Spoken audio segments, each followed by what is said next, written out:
ওকে, আসসালামু আলাইকুম। আমি আপনাদের যেটা দেখাবো সেটা হচ্ছে সার্কেল অফ দ্য এরিয়া। একটা বৃত্তের এরিয়া কিভাবে নির্ণয় করতে হবে পাইথনের সাহায্যে আমরা সেটা প্রকাশ করতে পারি। দেখেন, আমি এখানে লিখছি কি, প্রথম ফ্রম ম্যাথ ইম্পোর্ট পিআই, পাই।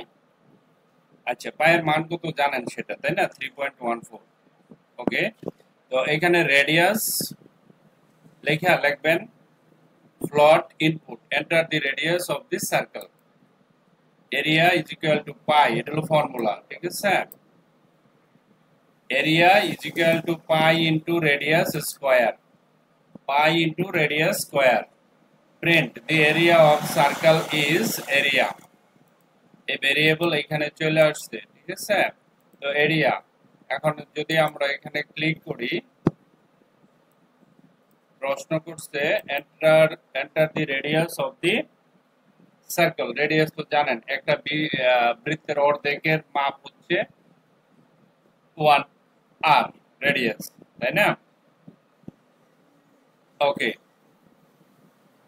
যেমন মনে করেন আমি দেখাইতেছি, এই যে এরকম আমরা একটা বৃত্ত যদি নেই, তাহলে বৃত্তের পয়েন্ট এটা থাকে না, এই যে এটুকের মান একটা আর, আর ঠিক আছে, রেডিয়াস এটা, তাহলে ডাবল হলে স্কোয়ার হয়ে যায় না, ওইটাই আর কি, ঠিক আছে?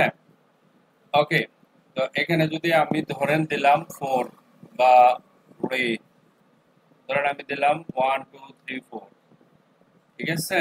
যখন আমি এন্টার দিব, সে বলতেছে the area of circle is 50.266 whatever. ওকে, তো এই জিনিসটা আপনারা অতি সহজে বের করতে পারতেছেন পাইথন দিয়ে, যে একটা বৃত্তের ভিতরের পরিমাপ, ঠিক আছে? Thank you very much for watching this video. আর এটা অ্যাসাইনমেন্ট দেওয়া আছে, আপনারা করে নেবেন, দুইটাই ট্রায়াঙ্গেল এবং রেডিয়াস দুইটাই করতে হবে। ওকে, ওকে, বাই।